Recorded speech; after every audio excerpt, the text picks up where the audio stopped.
Welcome to Make Pods Great Again. I'm your host, John. I've got the band back together tonight. Nikki and John David, aka Obese to Beast, are both with me. What's up, guys? Hi. It's the John Cast podcast with the side of Nikki. It's gonna be good. This is low key like my favorite group because it just honestly it gives me such warm fuzzy flashbacks to January when we were all in Baltimore together for the Under Armour Human Performance Summit, and that was so much fun. And I think one of our first ever live recorded episodes that was it changed my view of podcasting, and it's because I love you guys so much, the Johns. Back when you could travel. Back in the day. Oh. So long ago. Yeah, it's crazy to think that was the beginning of this year, and that was it was 7 months ago now, and it feels like I feel like I did that. I went to Wadapalooza, and then everything stopped, and then I'm waiting for it to start up again. Basically. All right, because you're in California where basically shit has hit the fan again. Yeah. So basically, we they obviously closed down gyms everywhere, but then they opened them up again, and they were open for I don't know, 3 weeks, maybe a month at the most, and then they had to close them again.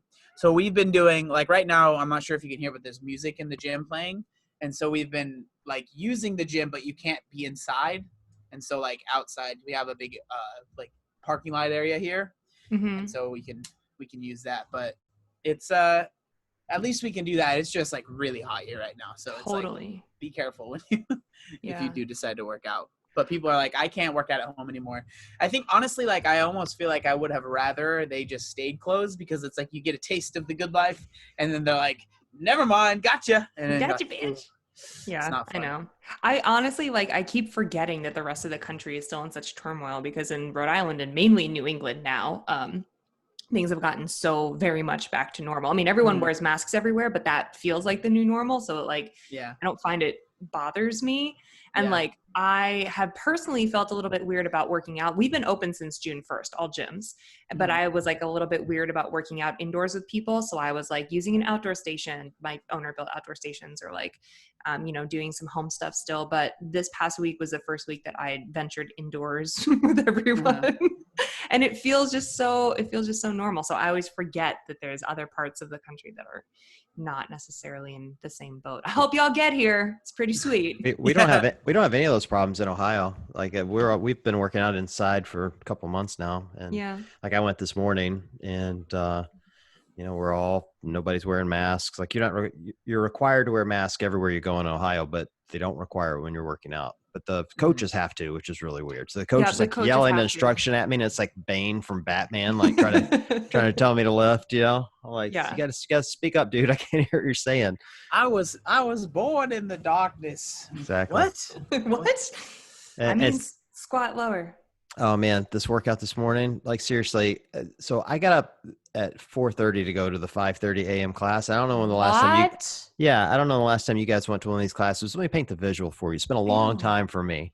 If you go to a 5 a.m. class or a 5:30 a.m. class, literally no one says a word for the first 15 minutes. It's dead quiet. All you can hear are bones creaking and people slightly muttering under their breath how tired they are. You can smell coffee. It's the weirdest, creepiest 15 minutes of your life until they finally turn the music on and get ready for everyone to go. It's so bizarre. They're all they're all savages, all of them. I've realized that when you go to a CrossFit gym, the earlier someone goes to CrossFit, the better they think you are than the next person. I went to a 6:30 a.m. class here at my gym one time, and everyone was like, "Oh, look who decided to show up!" And they were acting like we're so much better than you, because I normally work out at 9 because I'm a sane human being, and I was like, "Wow, so you guys just think you're better than us because you work out in the morning." Yeah, they're more dedicated. But again, they are dedicated, sure, but also they gives them they always have the excuse of, "Oh, well, it was really early, that's why I didn't do very good in the workout." Yeah. But then my brother always says, per that train of thought, are you when someone rolls in for noon, or a noon person comes in for 9, are you "Oh, look who showed up"? No, I pretty much do that with anybody. Oh, gotcha. It doesn't matter what time. I'm just annoying. I'm very annoying at the gym. I'm very loud and just always. I'm always yelling at people, and I get in trouble frequently because I try and coach, and I'm not a coach. And I'm like, come on, hey, try this out. They're like, John, stop. And I'm like, shut up. I'm just trying to help. You know what you are? You're an afternoon CrossFitter trapped in a 9 a.m. CrossFitter. That's what you are. You're like a solid like 4 or 5:30 or. When I first started CrossFit, I went to the 5:30 p.m. class. Yep. I've become a morning CrossFit person. At first it was because I would do CrossFit in the morning and then I'd go to like 24-hour fitness and do like a regular bodybuilding workout. But now I have an office. So if I'm not sure if you guys are uploading a video, but if they are, I'm in my office right now, which is inside of my CrossFit gym. Right. And so, I'll come here in the morning and then I'll work out. We have a shower here. And then I'll do my work from here. Like I've been sitting basically in this spot for a very long time. I'm so glad we could add an hour onto your day. No, it's all good. It worked out perfectly. But yeah, so it's like I enjoyed. I don't think I could go back to being like doing it later in the day. No, because like I know for a fact I would do some sort of physical activity in the morning, and so it just makes sense that it's this. You know, because everything kind of works for me here. But if it wasn't, it would be like either running or going on a bike ride or whatever, because I'm like training for the triathlon right now. But yeah, I need to do something in the morning. I can usually like lately I haven't been doing the bodybuilding stuff at 24 because when they opened, they were obviously open, same thing with us, right, for like a month. But then they had like all these rules. You had to like sign in. You had to like only be there for an hour, and then you had to like it was so many rules, and I was just like, I'm not. Yeah, I'm good. That's tough. So yeah. Wait, can we talk about you maybe actually going clinically insane and training for a triathlon? Yeah, what's up with that, bro? Like, seriously. Well, what? First off, I'm in the very beginning stages. If everything would have gone according to plan and say like my whole year COVID didn't exist, I would have already done it.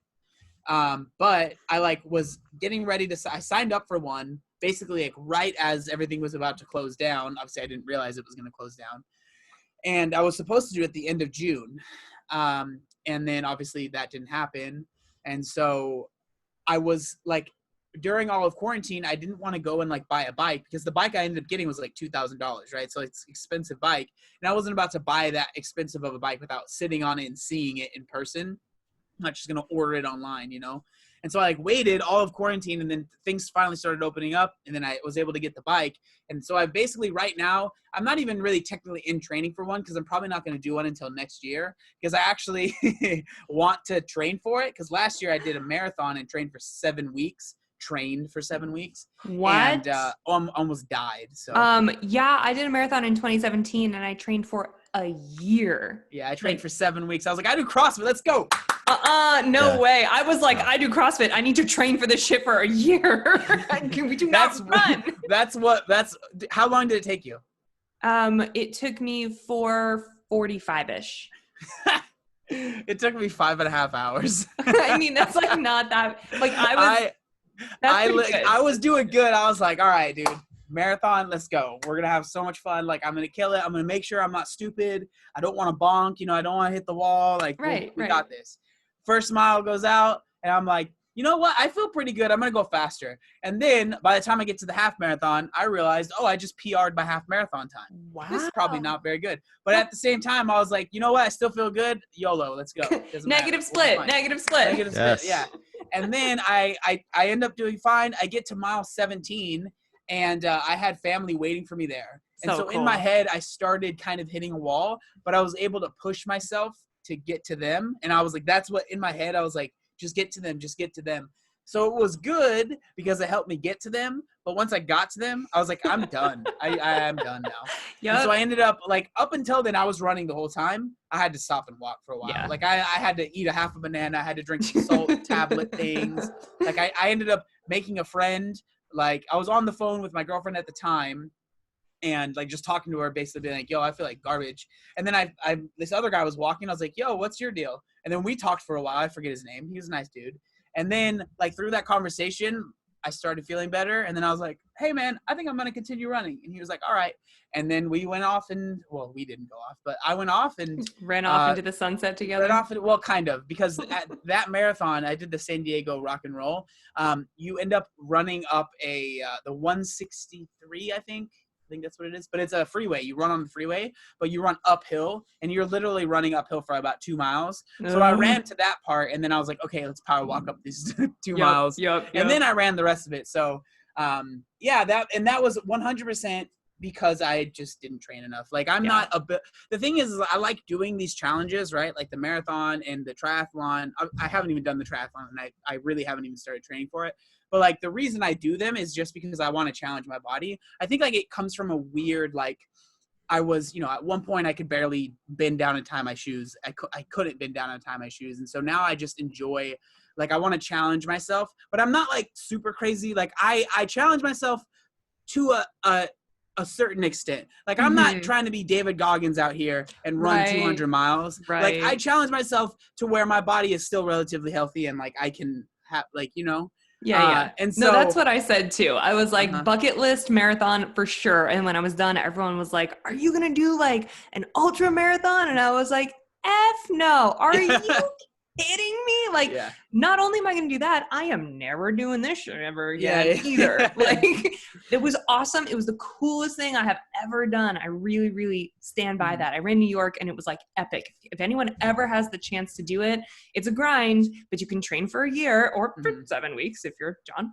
Don't do it. No, let's maybe not. Don't. But it's not totally recommend. like 0 out of 10. Life-changing experience. Very, very cool. Yeah, it's a crazy feeling being like, I just ran, or was on my feet. I assume you actually ran the whole thing, but I was just on my feet moving for 26.2 miles. Like insane. That's wild. I remember the longest, and this goes to show you how terrible my training was. The longest training run I had was 16 miles, because I kept like I'm a big dude. Like I'm not built to be an endurance. So I don't know why I get myself to do this stuff. So I talk about this all the time. In the gym, everyone's always super excited about going heavy, like heavy squats, heavy deadlifts. And I'm just like, I don't want to do that. Like, let's do a 20-minute workout. Come on, let's do a 30-minute grind. Like, that's me. I like that stuff much more. But like people see me and they think that I like lifting heavy because I'm 200 pounds, 210 pounds.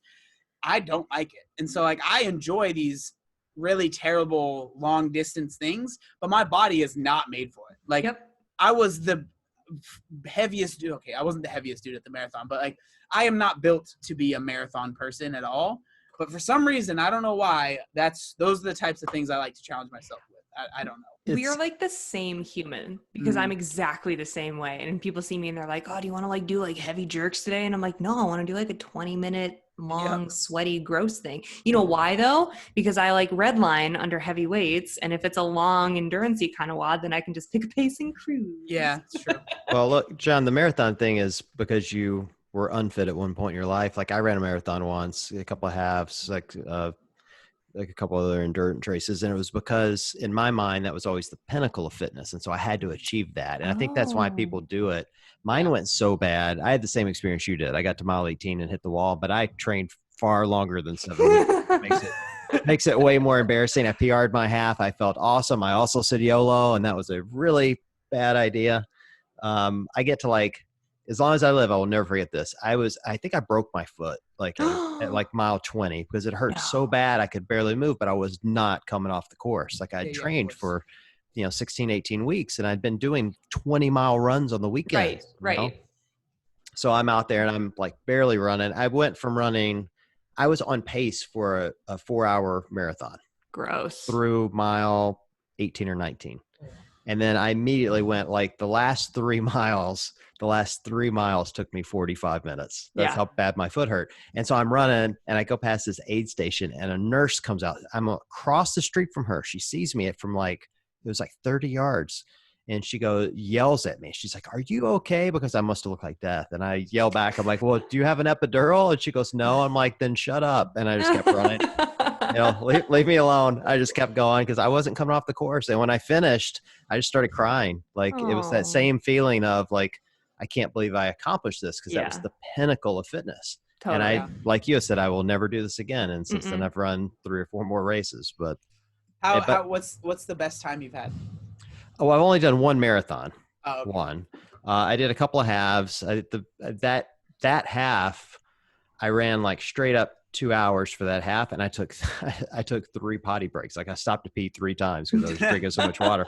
So I probably, if I'd been running that as a half, I would have been, I could have done an hour 50 or something because I was running pretty good in those days. For me, I always had like that, like you talking about hurting your foot was that I was terrified. So same. I only trained again for 7 weeks, and there was like 2 or 3 times where I couldn't run for a few days during that because like I was getting like bruises on my feet and just like random stuff. Like I might be wrong, but I will never, ever, ever recommend the Nike Free Metcon 2 because I think that shoe bruised my foot when I was flying, because I know I might be wrong, but the Nike Free Metcon 2 had like this plastic piece on it, and I was wearing them because I'm the worst. When I get something new, I want to wear it right away. And so I got these shoes and I only had them for a couple days. I'm like, oh, I'm going to wear these on the flight like an absolute idiot because I have we've talked about it before. I got some wide feet and wide ankles. Yep. And I was like, ankle mobility for a minute. Yes. No, we'll get to that afterwards. But it was like they were tight on my foot already. And then They're when narrow you fly, shoe. your feet like expand, right? At least I do. Like my feet swell and stuff. And I swear I bruised my foot because of that. Like the swelling literally bruised my foot. And I flew to Utah to visit a friend. The whole time I was there, I could barely walk. And I was terrified. I thought, because the day of the flight, earlier in the morning, I went on like an 8-mile run. And I thought maybe I had I was always afraid of a stress fracture. That was always like I was always terrified I was going to get a stress fracture just because I had heard so many things. And luckily that never happened, at least to my knowledge. I never got a stress fracture, but I was terrified of it. And but not terrified enough to train for more than 7 weeks. No. I was like, I'm impatient. So I was talking to someone at the gym, one of the owners, and I was like, yeah, I think I might want to do a marathon because the way I am is I start watching videos and I get like, I'm like a chronic hobbyist, but I get very engulfed to where it's like too much. Like that's how I've been successful in anything in my life. Is I let it take control of my life. It's not healthy and I probably wouldn't recommend it, but it's worked for me, like with drumming, with losing weight, with, doing the men's physique show, with running the marathon, with CrossFit, all this stuff. Like I just let it control me. And that's what happened. That's what happened with running. I just let it control me. Hats off to your girlfriend for dealing with you and those. No doubt. You find a new hobby and you're like, dude, well, that's actually, it's funny that you say that. I probably shouldn't be saying this. But the girlfriend I had when I did the physique show, no longer my girlfriend. The girlfriend I had when I did the marathon, no longer my girlfriend. So it's not conducive to a healthy relationship, I don't think. No, but you know what's nice? You know what's nice is when you find someone who understands your peaks and valleys and how you spike and how to deal with you and how to like support you and maybe also tell you what they're missing from you at the time. Like that's a healthy adult relationship. So keep on being you. Communication is important. I feel like John and I are the same person in so many ways. Like you play drums, I play guitar, like, and I think we probably play an instrument for the exact same reason. Like you get obsessed with it. Yeah. Like my daughter said that I had another guitar shipped here, and my daughter's like, one of them's like, "Are you ever going to quit buying guitars?" I'm like, "No, because they make more." Of course not. But you have to, like, you just get obsessed with it. You just have to do it. And the marathon's like that, CrossFit's like that. And the only thing that's helped me recently is to set much smaller, measurable goals that are meaningful. Mm-hmm. Meaning like the marathon was really meaningful to me. And I look back on that, even though it hurt and like I still feel pain in that foot, 3 or 4 years later, it means something to me because I got the medal, Right. And so now I'm trying to do that with CrossFit, whether it's, I don't know, get better at double unders or muscle ups or even just like right now, my measurable goal is to continue to stay healthy. Like I've been healthy since a year ago Thanksgiving. So it's been 2 years now that I've been continuously healthy. And I'm just like, knock on wood, just keep that streak going, and then when I get injured, I'll find something else, so then you'll just get injured a bunch and then you'll get whatever. So, then I'll just get back into running or whatever. It'd be great. My measurable goals come in the Louis Vuitton bags I want to get. Oh, that's a good goal. That's a good goal too. Now I'll know I'm successful when I can buy myself all the fancy things I like. Well, it's why we obsess about all this. Like Nikki and I obsess about this podcast stats. Like my God, we're checking them and like getting all the little details and like you just get obsessive about stuff. And I don't know. There's probably a shrink going to listen to this that's going to message us and say we're all completely unhealthy lunatics. But I know I'm unhealthy, 100%. I don't need someone to tell me. Yeah. Yeah. Well, I like it's something I've known that it's like how I am. It's definitely like I know I have ADD. I used to have to take medicine when I was a little kid. I only did it for a few months because my mom was like, it turns you into a zombie. Like I would literally like, I think it was Ritalin is what I took. And I would like, I hated taking it. And so when I would have to take it in the morning before school and I was in a daycare program. And they would like put it in ice cream. So yeah, 9 a.m. having ice cream, even earlier than that. Legit. And then I would have to take it at lunch in the nurse's office. I would always forget to take it, and they'd have to call me in and have to go and take it. But yeah, I think that it definitely has something to do with that. But it's like I get super hyper focused on things. Like right now, I'm hyper focused on streaming. I've been streaming on my YouTube channel a lot. And like I've spent so much money on this, and it's like it's just how I am. But it's like it's helped me become good at some things don't work out, and I never get good at it. Like skateboarding when I was younger, I never got good at that. But you know, it helps me actually do some things. Again, it's not healthy, but it is what it is. Yeah, I have a good ADD joke for you. You want to hear it? Yeah, let's hear it. My daughter has ADD. She used to tell this joke when she was in grade school, which has made it even funnier to me. All right. How many kids with ADD does it take to change the light bulb? Let's go ride bikes. That's your daughter. And that is your kid. But that is still her to this day. And it's me too. Like we'll be like right in the middle of a sentence and she'll just like totally new topic, no transition. Yeah. We're just off to the races, you know? Yeah. But I feel bad for the people that are like, oh, like they watch my live streams because I'll be talking about a topic and it's hard. I think they call it stream brain. I think it's a thing, but it's like you're having a conversation, you're talking about something, but you can see the chat. And so then you see something in chat and you start reading it and then you're like, what was I saying? Or you start like, you read the thing that's happening in chat and then that's what you want to talk about. And then I'm like, what was I saying? It's quite difficult. Okay. Guys, it's really hard. My life is so hard. Having ADD, as I have it too, it's what it makes you good online. It makes you good as an influencer. Like it helps in so many to be able to see something and immediately transition your thought from what you were thinking to the new, improved, funnier thought. Mm-hmm. Like that's why I can come up with memes so fast because I'm not stuck on the last thing I was thinking of. I can see a photo and immediately transition to whatever that funny thing is, you know, and people struggle with like normal people, like sane people can stay with a thought and do really well with it. People like us, I'm assuming you're like this, like I have to make lists of what, if I want to remember to do something, I got a list. That's the only way I'm coming back to it, you know? See, and that's my problem is I hate making lists. So I just don't come back to it. Oh. I hate you guys planned this podcast out like a month ago and I was like, you guys, I'm not going to know what I want to do in a month. This was the best. Literally, I'm full disclosure. When you texted me this morning, I was like, oh, is that today? What time? And you told me, I was like, okay, I'll be free then. That's how I work. Like that is how I work. We've been planning podcasts, right? Because like I knew I had a vacation, John had a vacation. We had some like guests lined up because we were talking about like specific things at specific times.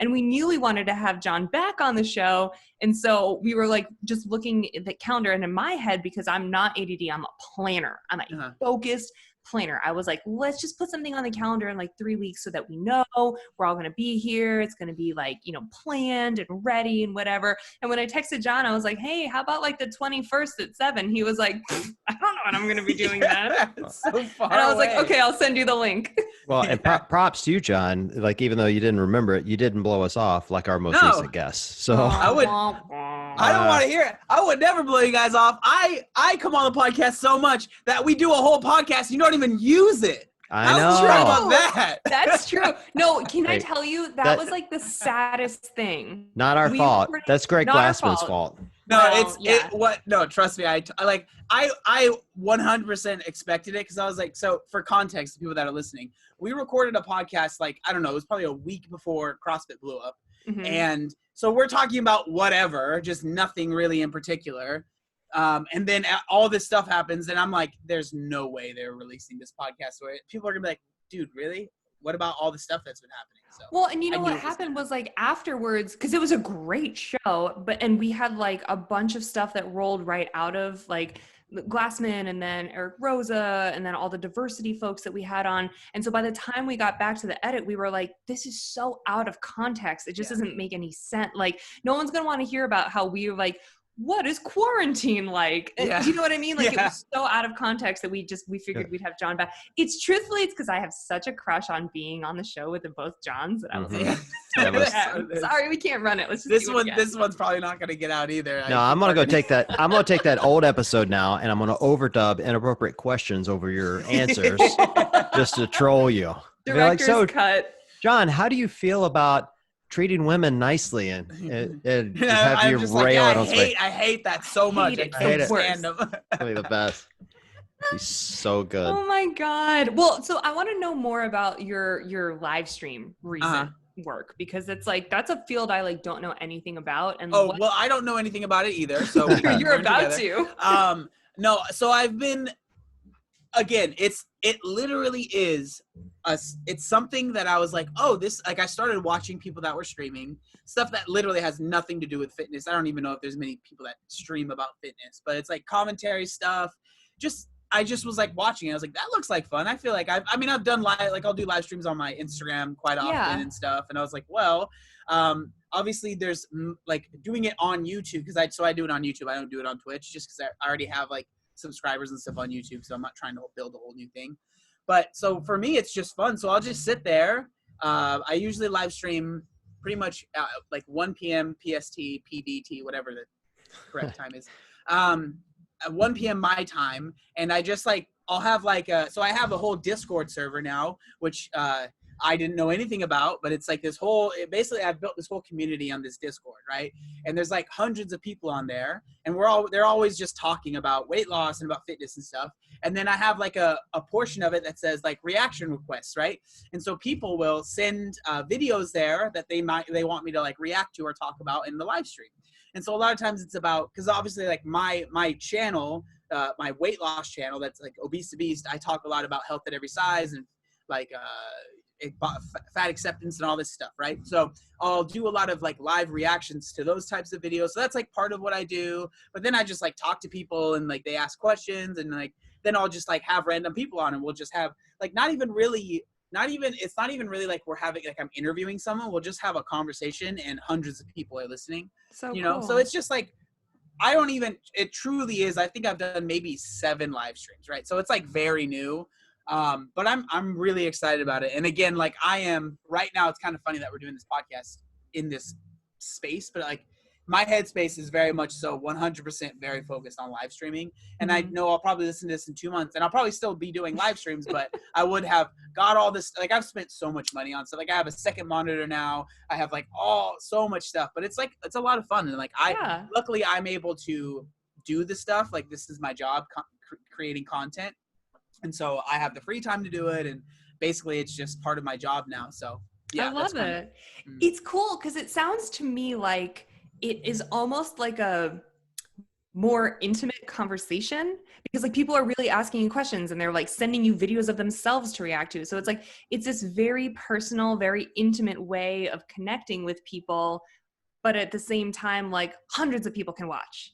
So it's like cool because it's like a different, it's the same reason why I really love your Instagram stories is because it's never like posed or weird, like I'm air quoting like influencer style. It's always just like, hey, I like can't sleep.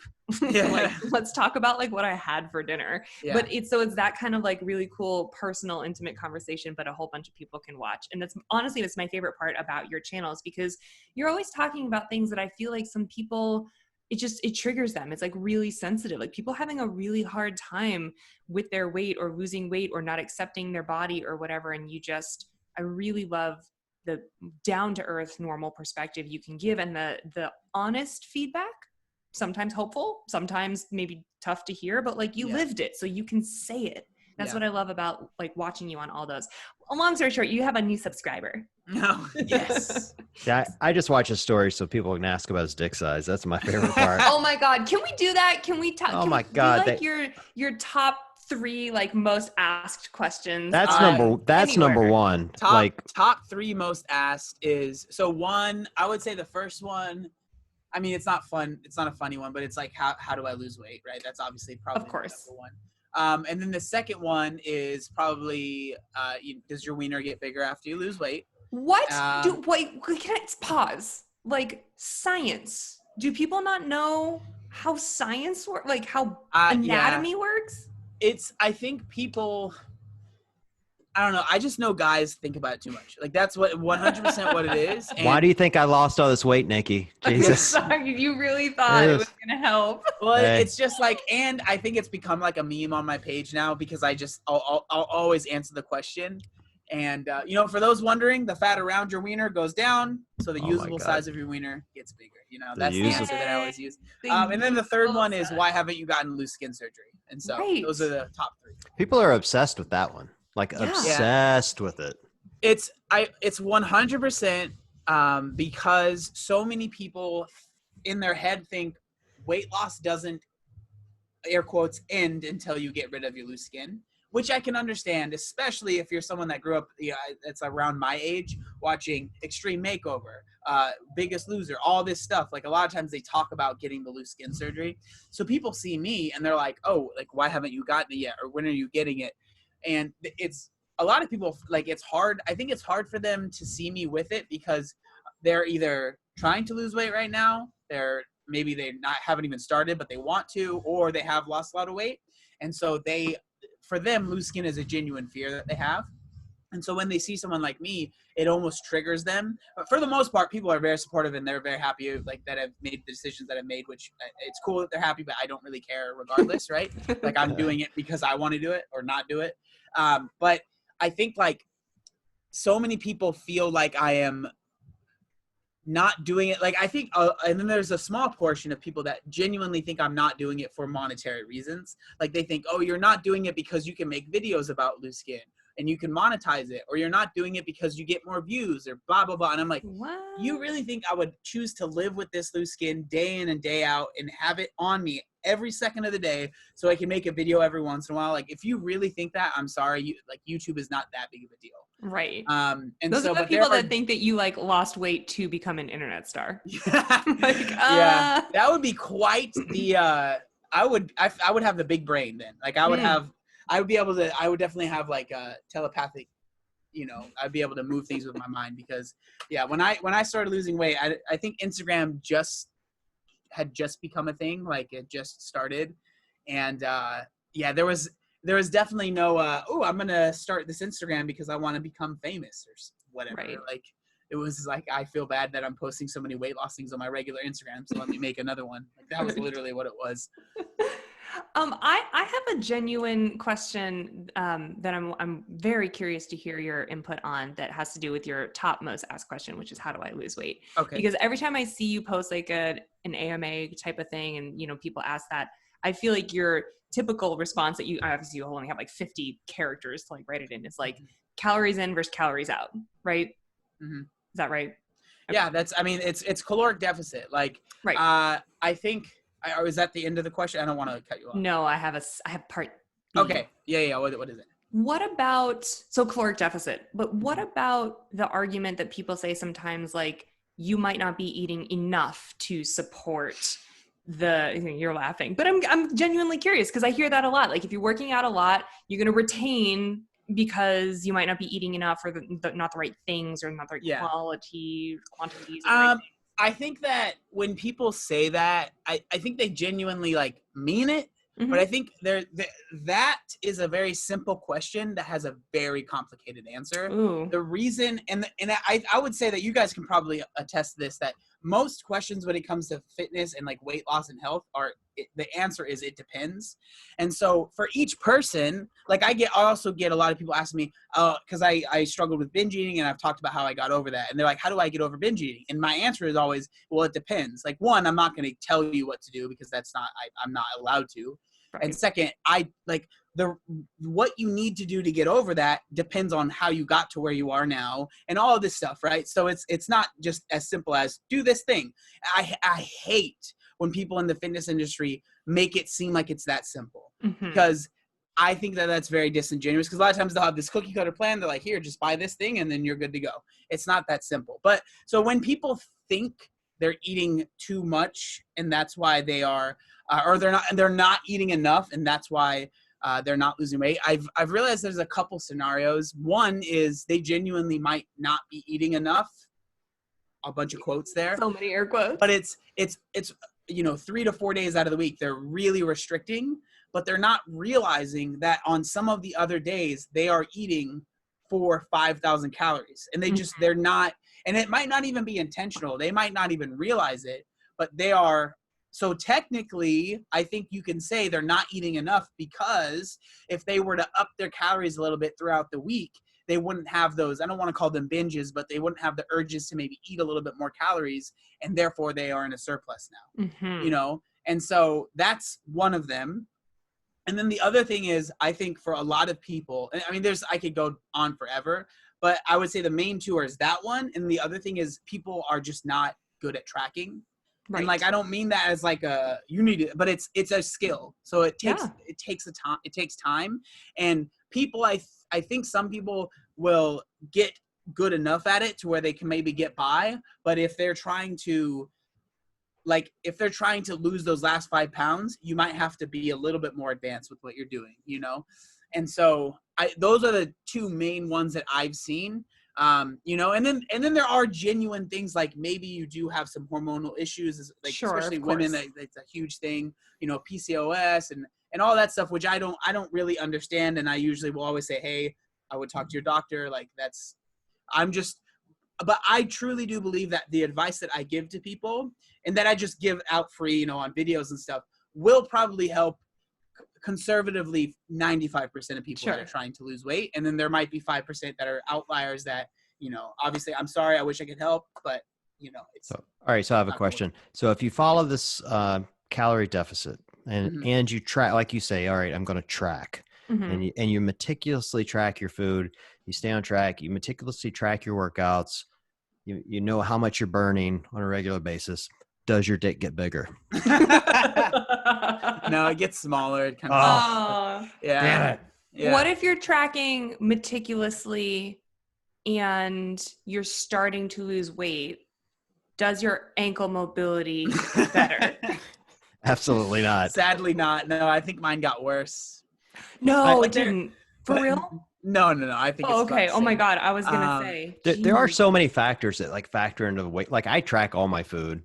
And when I went home to Mississippi last week, I'm not kidding you, I bet I ate 2 dozen biscuits and gravy and bacon and sausage, and I had cake, and it was heaven. Like just all this junk food. It was my mom's birthday and all the grandkids are there. So even though her and my dad have lost all this weight and they're not really eating it, they bought it for all the kids, and I'm one of the kids, so screw it, I'm going to eat it. Yeah. And so at the kids' table. Yeah, of course. Yeah. So I had a sippy cup and everything. Yeah. So I came home over the weekend. And I probably shouldn't have admit this, but I think most people go through this. You ever been scared to step on the scale? That's been me for the last 4 days. That's been me for the last 2 weeks. Yeah. So this morning finally I'm like, all right, I'm going to suck it up. I'm going to be a man, and I'm going to just the only person that's going to know is me. And now everyone listening to this podcast. Now everyone knows? Yeah. So just my mom. What'd you do? Did you do the thing where you put your hand on the counter? No, but I stripped down and I even took my glasses off so they wouldn't weigh anything. And I get on the scale and I've lost 0.5 pound. Oh, there you go. Oh, okay. Week over week. So I started thinking, I'm like, how could that be? Like I had 3 gallons of sweet tea, for God's sakes. Like, how is that possible? And then I started thinking back on it. I'm like, well, I was basically I RX'd every workout while I was there. I did a couple of 2-a-days. Yeah. And I got a ton of sleep. Which I don't get here. So there are more factors and I wouldn't be surprised if you're thinking about these big, this is me completely like just guessing, so I could be totally wrong, but something I've noticed for myself as well, travel and like being out of routine, I get worried a little bit. Like I think it's a natural thing, but I've realized that I might have like these big meals at night and stuff, but I realized that I kind of, during the day and stuff, I'm not eating as much as I normally would if I was at home, because my routine helps me get in the amount of calories I need. But when I'm not home, I'm not like eating as much. I've realized, at least for myself. But then I'll have a big meal at night usually, and then I'm like, oh my gosh, I had this big meal. It's the end of the world, you know? But your vacation, you're usually like walking places or like traveling, jumping into gyms, like John, you're totally right. Like you probably were burning way more than you realize. Yeah, maybe. I think this, like, I don't sleep as much here. Like I got more sleep there. And that certainly is I think a big factor in helping people lose weight is getting more rest I guess, my only point to it is that, I love what you said. Like, I'm just going to say maybe because there isn't a one size fits all for everyone. And if I could give anyone advice, it's do what I did this morning. Is at some point you just got to suck it up and go, hey, nobody's going to know but me. So the only person you're accountable to is yourself. Like get on the scale, figure it out, and attack it. Do something about it. Do you guys also get completely naked when you step on the scale? Yes. Pretty much, yeah. Okay, cool. And then you hold your breath too. Yep. Yes, totally. I always my husband makes fun of me because I'm wearing just like the teeniest pajamas, but I'll still like take them off in the morning and like step on the scale. He's like, "What are you doing?" Like, not only do I get does not weigh anything. You're fine. Not only do I get naked, I'm like, do I have to go to the bathroom? I want to go to the bathroom first. Yeah. Like I want to make sure there's. I try, but I never can, and then I want to drink gallons of coffee, so I always have to weigh myself pre-poop. Yeah, that's the struggle. Like I have a routine where I drink like a pretty good amount of water right when I wake up, and then I'll go to the bathroom finally, and then like I honestly don't weigh myself very often, but sometimes I will, and I'm always in my head, I'm like, I'm probably like 10 pounds lighter than that, but I had some water. Yeah, totally. The water. I got weighed at the doctor's office the other day, and it was like 4 pounds higher than I thought. And I was like, 4 pounds of clothing for sure. Yeah, dude. I was wearing. I showed up in shorts and a tank top. 4 pounds for sure. I was wearing a weight vest. All right. Jeez. Like, I'm a big proponent of weighing every day and sometimes twice a day, not because you want to be obsessive about it, but because it's important to start to learn like the things you post about this a lot. I kind of learned it from you, which is, your weight will fluctuate based on any number of things. For me, I have found like my weight will fluctuate anywhere from 3 to 5 pounds based on how much water I'm drinking, how much salt is in my diet, what types of foods I'm eating, how much fruit I'm having, and I've started to figure out if I keep my diet like this, here's how much it will come down. If I do it like this, here's how much it's going to go up. And it helps you have like some sort of sense of control over your weight without obsessing about, oh my God, I gained 2 pounds. You can go, no, I didn't gain 2 pounds. That's water. Tomorrow it will be whatever. And if you weigh at night and in the morning, you start to figure that out. Cause like I'll go to bed tonight and I'll weigh 173 and I'll know good and well tomorrow morning, I'm going to be 171 cause I'll lose 2 pounds overnight just in water weight, just in night sweats. If you can, and it takes a long time. Like it doesn't just happen. Like, oh, I can see weight as data. But if you can get to that point, it's so incredibly like freeing, because like so many people stress out and they feel like, oh, like one thing. So people always ask me, and like, even when I'm doing my live streams, I get the same questions all the time. Like, are you afraid of gaining the weight back? Are you afraid of gaining the weight back? And the answer for a long time was absolutely. Would I have said it like that? No, I would have been like, no, I'm totally fine. But I was terrified of gaining, terrified for years and years and years and years. So if anyone is listening to this podcast and you feel that way, it's okay. It's very normal. It would be abnormal, I would say, if you didn't feel that way at the start. Like if you only had your weight off for a year. But at some point, and we could go into how, but at some point I was able to not have that fear anymore and just be like, my weight is just a number on a scale.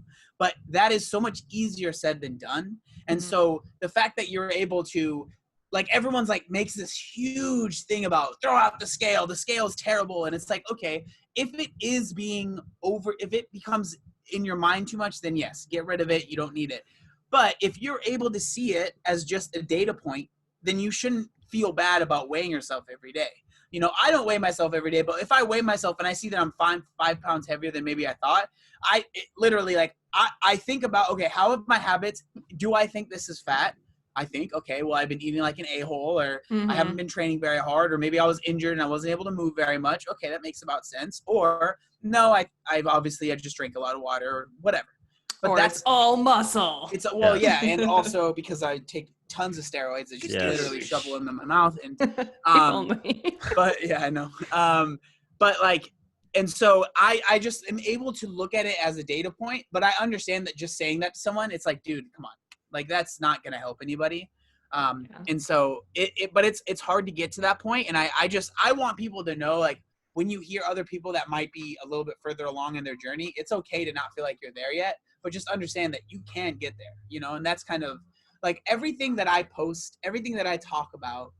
I made a tweet, I don't know, like a week ago, and I said, I don't want to help you lose weight. I want to help you keep weight off. Because like anything can help you lose weight. Any starvation diet, any type of diet, those things can make you lose weight, right?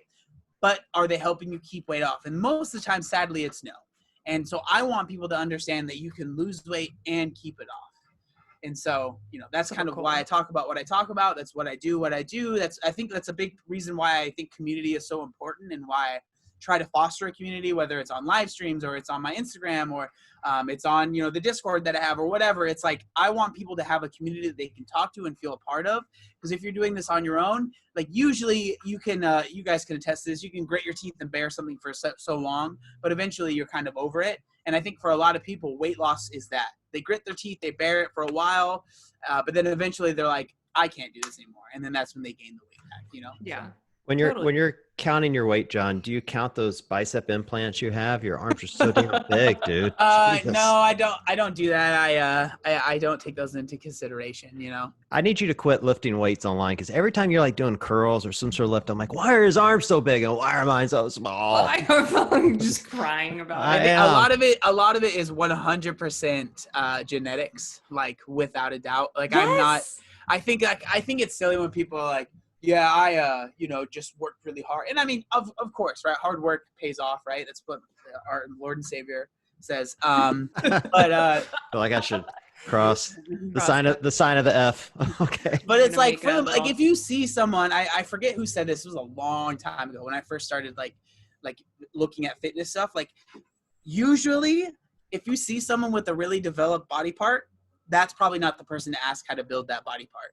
Because like if someone asks me how to get big biceps, I'm like, oh, just do a couple curls, man, you'll be good. Like and like same thing as with my legs. Like people see my legs, I have gigantic, like to the point where they're annoying how big my legs are. And if someone asks me how do I build legs, I'm like, I don't know, man. These are just meat sticks that God gave me. And I kind of want to talk to him about it. But there are certain things, like my traps are not big at all, but I've worked freaking hard on trying to get them bigger, right?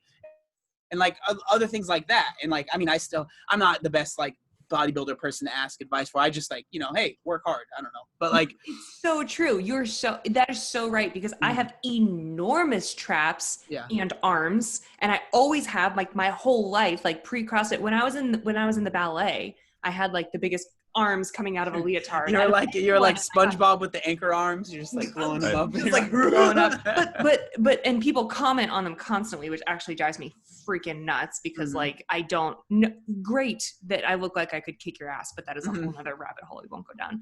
But I actually don't love that about my body, and so I don't work arms, and yet I have these enormous biceps and traps and whatever, and it's just genetic. Like it's just where my body builds muscle. So it's so true. That is so incredibly true, because I'm like, I don't, like my gym owner and coaches, like they hate me because every time push-ups come up, I'm like, I don't want to do it.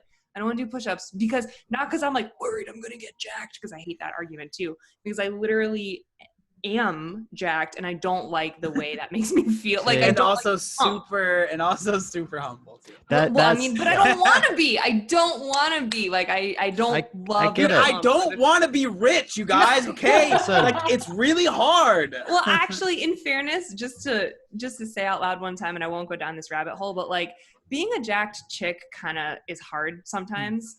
And we should I know it. We should, I know, right? We should totally do an episode on this at some point. Yeah. But just like the comments that you get from people, I don't wear tank tops in public. I don't, unless we're like at a CrossFit event or something, or somewhere where I look quote unquote normal or people appreciate it. Like I just don't, because number one, people think that it's okay to just comment on people's bodies always.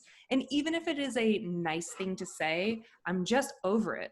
Like, no, yeah, it's definitely different for women, because like I almost never have anyone say a single thing about my body. Like if I'm like out walking around or anything like that, I could probably count on one hand how many times people have been like, "Oh, you lift?" And I'm not gonna lie, I'm a guy, so I'm just like, yeah. Oh no, dude, I don't lift, bro. What makes you say that? You know. But like for women, 100%, because guys, I mean, I would say, and this is coming from a cisgender white dude, right? But like, I think that guys are like, oh, I'm gonna compliment this chick, and she's gonna like it, and we're gonna get married, you know? And it's like, just leave her alone. Just leave them alone. Let them live their lives, you know? That's my opinion. I don't know. I could be wrong. Can I tell you, just side note, like really funny story that happened. This was like a few months ago before quarantine. So Matt and I were at the liquor store, and there was a guy who, he brought his dog in, and of course I found the dog. And so I'm like petting the dog, and he walks up and he's holding like maybe 7 or 8 single, like tall boy cans of Bud Heavy. So he's going to have himself a night, basically. Mm-hmm. And as I'm petting his dog, he walks over and he like throws me some kind of line, very harmless. He was a very sweet guy, but threw me some kind of line about like, well, that dog helped me find my first wife too, whatever. And it was just a joke. It was not offensive. It was really endearing, actually, in the moment.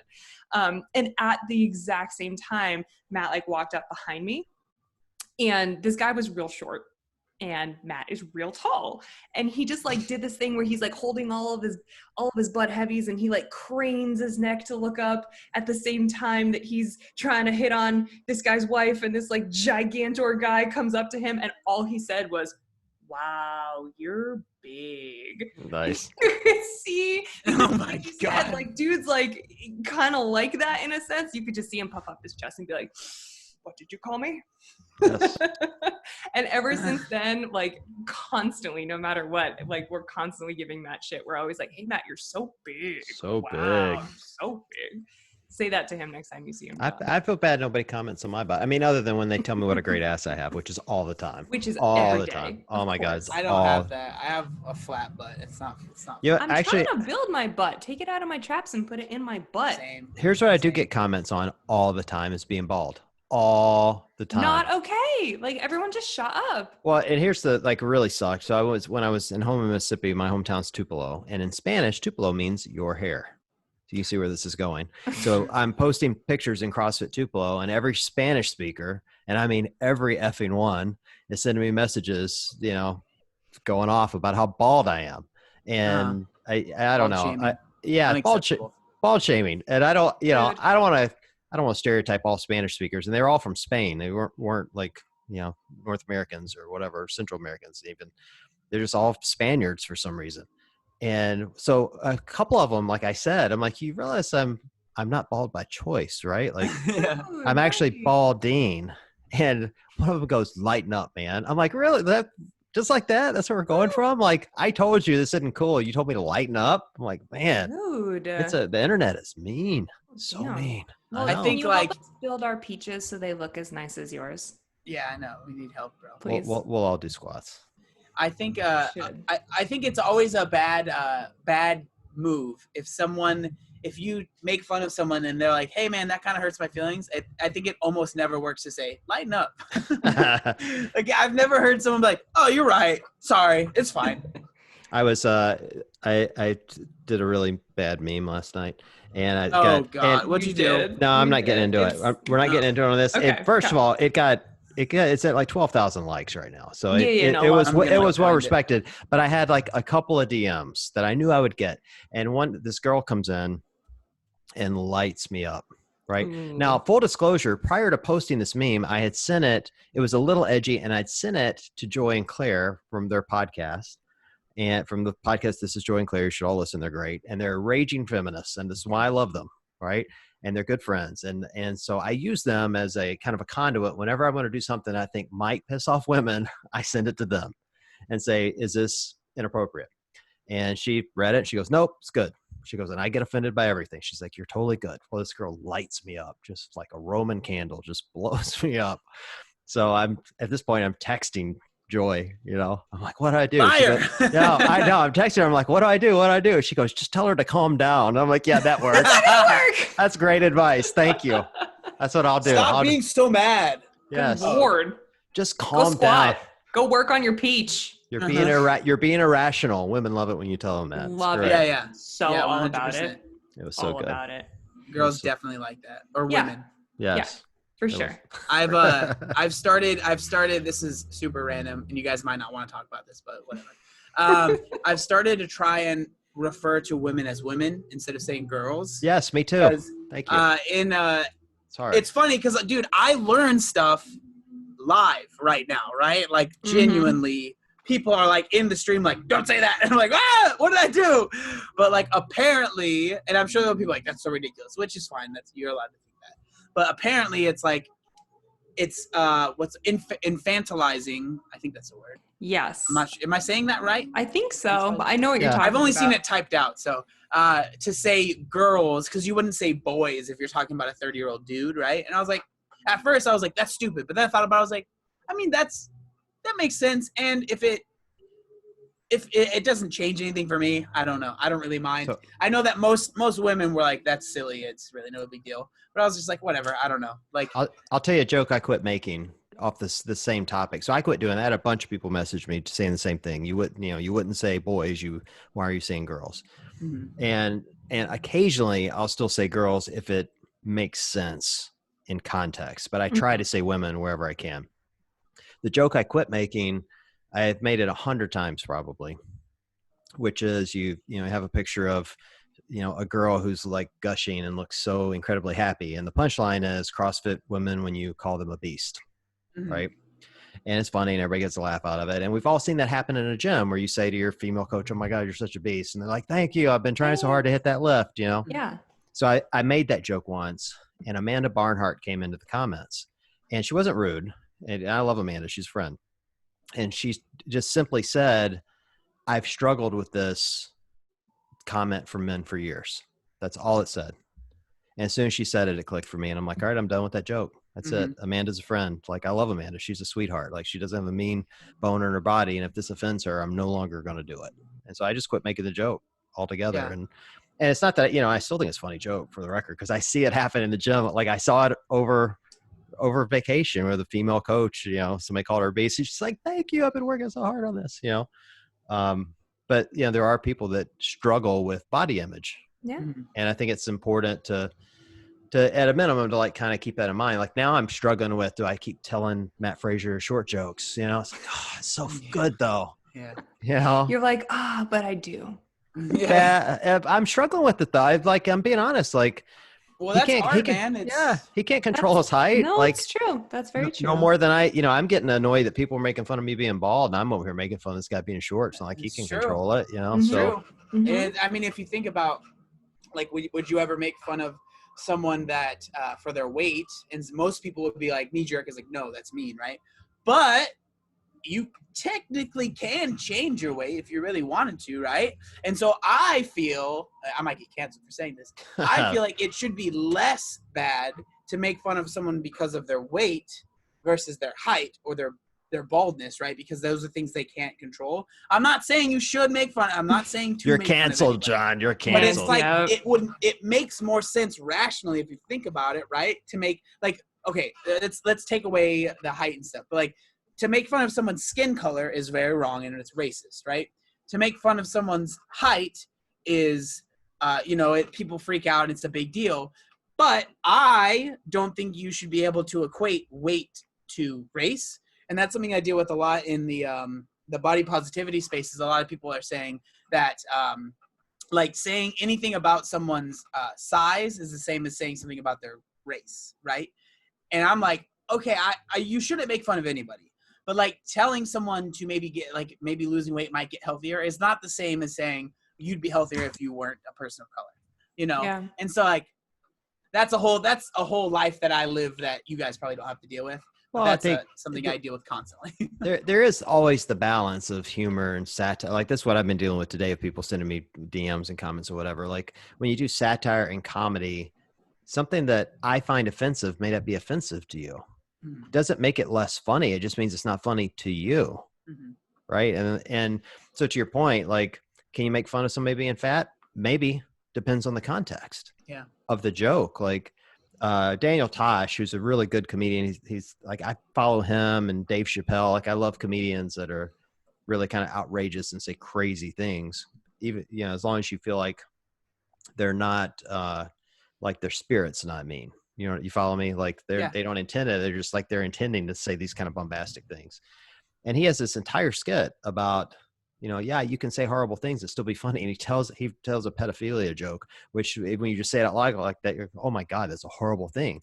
And it is. But the whole punchline of the joke is about Michael Jackson being dead and this hologram that they're selling in Vegas, for $500, the hologram will screw your kid, and he's like, you can't even be mad because it's not even a real thing. Like, it's Michael Jackson's ghost, it's like, so it's not even that great a joke, but that's the point, is that, comedy's all in the eye of the beholder. Yeah. And it's subjective to opinion. And so I don't know. I don't make fun of people that have weight problems typically, but if the right joke presented itself, I might, I hear what you're saying. And I understand, like, on a logical level, I agree with you. Mm-hmm. I do think that you can't necessarily always compare those things like apples to apples, because emotionally there's just different sensitivities around for sure one topic versus another. There's less of a sensitivity around height as there is around weight, or around baldness as there is around weight. I mean, obviously personal to the human themselves as well, but there's so many other factors and societal pressures and all these other things that you got to work into. But on paper, like apples to apples, you're totally right. There are different things. Just when you actually, factor in the human element, things get a little dicey. And like, to the beginning of this, my whole point is like, I've been thinking, well, maybe I'll just quit making fun of Matt. But I think it is fair game to say most like CrossFitters historically are short. It's why they're good at CrossFit. Like that's kind of a compliment when you think of it. Like you have an advantage. Yeah. If you're 5'7", you just do. Like that's not a slam. You just have an advantage. I think that, I'm like trying to think of other things, right? Like if you were to make fun of, like if someone were to make fun of me and say something like, oh, you have, your arms are too big, so you can't do X, Y, Z. Like I would be like, whatever, but it's a physical attribute that I have. I think it's because we perceive that as a good thing, right? We perceive being, having muscles as a good thing, but we perceive like maybe not having hair or being short as a something you don't want. Right. So I think that's why people, get offended by it. Cause like, if I were to be like, wow, that girl's so pretty, she doesn't have to do this thing or whatever. Like most people would be like, whatever, but if I said that girl's so ugly, yada, yada, yada, then it's like, you're a terrible person, Right. So I think it's a lot of it has to do. And again, I have never given much thought to this at all. So I'm just kind of going off my just like thoughts, which I probably shouldn't do, but I think it comes down to the perception of the trait that you're making fun of. Is it a good or a bad thing?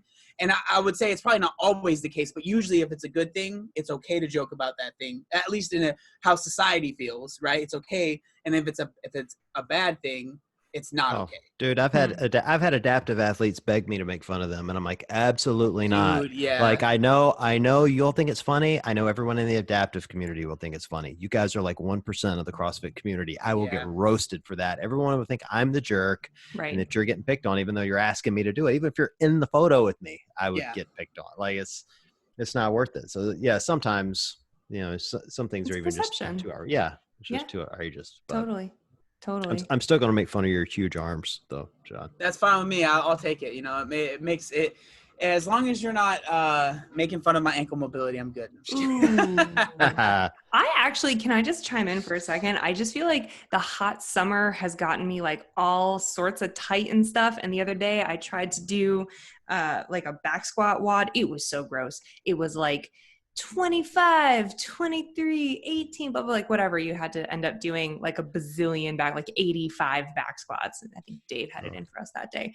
And I feel like maybe because it's hot, because it's summer, because I went on vacation, then came back and tried to hit it hard. Like, I don't know what's up, but I've been so tight lately that I like feel like you. Sorry, John. Really? I feel like both of you guys. With my ankle mobility, I've had to put like my Versa lifts in for like any type of squat that I've done. Normally I don't need lifters unless it's like heavy front squats or something, but like I put them in for the back squats and it freaking saved me. You use them like all the time. So I've been using mine too for squat. Like, and I keep them here at home when I squat. I squat at home pretty often.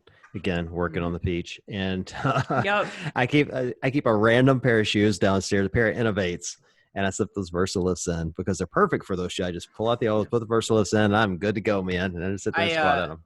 I'm not getting paid to say this, but I think Versa lifts, like if you have any problems with mobility, are the best purchase you can make. They're like $25, and like they last forever. You'll just have to buy them one time. 100%. You pay for stuff? You're an influencer. Why are you paying for stuff? Come on, John. Well, I paid for my first pair years ago, and then they were like, let's send you some stuff. Oh, okay. I actually went to my first games with Versalist. Oh, wow. Look at you. They flew me out. Yeah, it was pretty You cool. are an influencer. Look at you. I am an influencer. Nobody's flying me anywhere. No. Honestly, I just like them because they take up less space in my gym bag than my lifters. Yeah, you know what I mean? And if you're traveling and stuff. If you're traveling, and also if you have like multiple things, like if you like that and box jumps is like where I like draw the line. Like I can't wear lifters for box jumps. Or running. Or like running or double unders even. Like they kind of like jack my calves up, but here's where I'm at now. Maybe it's because I turn 32 next week, you guys. There you go. But I'm like old and tight, and I'm feeling like if I redid that mobility test from the Under Armour Summit, I maybe would not smoke you guys the way that. I don't know. I think it's pretty easy to beat me in that. You guys are so young. The shoes I put those Versalifts in are older than both of you guys. Like, swear to God. He had to go to the cobbler to get them resold. I did. They were in my day. They were actually made by Geppetto. Thank you very much. There you go. Every shoe had a wooden sole. Gosh. Yeah. We're being very ageist right now. We should stop. Sorry, you can't help how old you are. Actually, I'm the last bastion of people you can make fun of. Old white guys. This is it. Like I'm the only one on the planet you're left that you can still make fun of. Mm-hmm. The only Thank God one. for you. Thank God for me. I know. Yeah. Thank God for me. I'm sure people say that every day. Thank God for John. Thank God for John. Yeah, but they're normally talking about me. Yeah, right. Exactly. Oh, shit. All right, boys and girls. Well, I think we're right up at the end of our time. John, that felt like it was like no time at all. That was I know, but I feel like we've been talking forever. Probably people are like, when are they going to shut up? I feel like we talked about a lot, but at the same time, we talked about nothing. Zero things. Yeah, that's the best podcast. That's your ADD kicking in, John. That's why it feels like time just flies 100%. by. It was hard enough for him to focus on just this one thing. So there was no comments coming up constantly. I know. I was like, what does this chat have to say about that? So these are my favorite conversations where we absolutely do no prep whatsoever and just talk about whatever. That's always my favorite. I think it's a certain person, because obviously I have the podcast too, and there are certain people that I feel like it's okay with, but there are others people, and obviously we have a relationship, so it makes it a little bit easier. You know how it'll go. But like when I have we've had athletes and stuff like that on, and most of the time they're pretty talkative, but it sucks when you get that person that just gives you a 2-word answer and you're like, well, okay, what'd you have for breakfast? Welcome to my life. Try doing it on a live stream. Yes. Yeah. Well, before we sign out, we'll make sure everybody knows where to find you. So you've got Obese to Beast, which is on Instagram and YouTube. You've got like a bazillion subscribers on both of those, because you are literally the most subscribed channel on YouTube. Most subscribed. Don't look that up. Don't look that up. Don't know it. More than PewDiePie. Yeah, I don't know who that is. Yeah. But yeah, so it's Obese to Beast on YouTube, Instagram, Twitter, and then I also have the Work for Change podcast that I do with my brother. That's going to be on any podcast platform you can think of. It very similar to what you guys do here, conversational. We have athletes on. We have athletes on. It's usually athlete, and then it'll be us just talking, and then athlete, us just talking, kind of stuff like that. So if you like this podcast, you'll probably like probably like my podcast. I would. You'll like yours better. If you like this one, you'll love John's. You'll definitely like that one. Yeah, you're much better than we are. What about the Discord community? How can people find you? I don't know what I'm talking about clearly, Discord is hard. So if you want to find that out, just follow me on because Discord, like the links change all the time because like it's supposed to be about like a secret community kind of thing. So just if you really want to follow, just go to my Instagram and I post it in my story pretty much every day. It's like the Illuminati. Yeah, it's pretty much what it is. It's the weight loss Illuminati is what I call it. Get on there. He'll tell you who killed Jeffrey Epstein. It'll be great. Yeah.